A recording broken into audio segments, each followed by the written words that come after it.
Turning now to your community focus. With your kids back in school, how's your bedtime routine going? Well, to talk about how we can improve our sleep habits at this busy time of year is Dr. Jared Saletin. He's the Associate Director of E.P. Bradley Hospital's Sleep Research Laboratory. Thanks for being here. Thank you for having me. So you study how sleep impacts learning and executive function in kids. So tell us, how important is a good night's sleep? Well, it's absolutely vital for kids to get a good night's sleep, particularly now that they go back to school. I mean, sleep is really one of the three pillars of health. You have food, you have exercise, you have sleep, and it affects almost everything our mind needs to do, as well as almost all functions of our body. Wow. Okay, so I know there might not be a magic number, but how much sleep should we be getting? Yeah, on average, we recommend teenagers get somewhere in the 8 to 9 range, little kids a little bit more.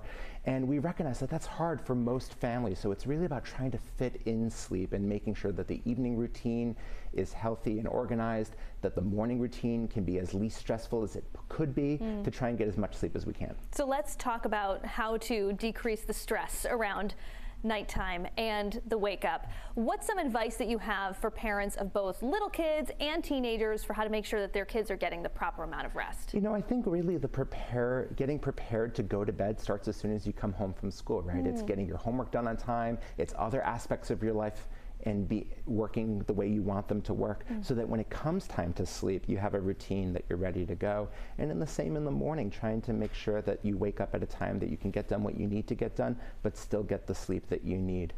Is there a recommended bedtime that you can think of for little kids or teenagers?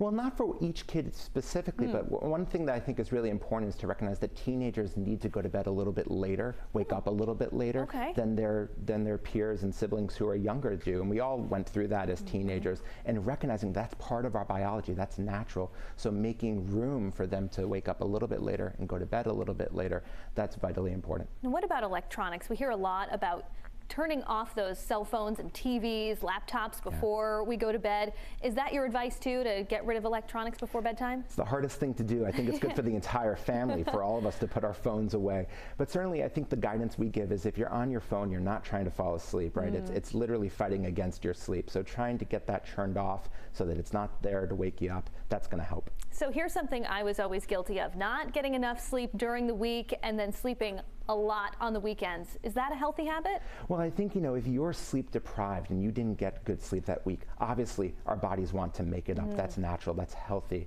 I think for us, the important thing is to try and not swing too far on the weekends. And that really gets back to, it's not about how much sleep you get on any one night. It's about regularity, night to night to night, trying to keep it constant even over into the weekend. Lots of good advice. Dr. Jared Saletin, thanks so much for being here on 12 News at 4. Thanks very much.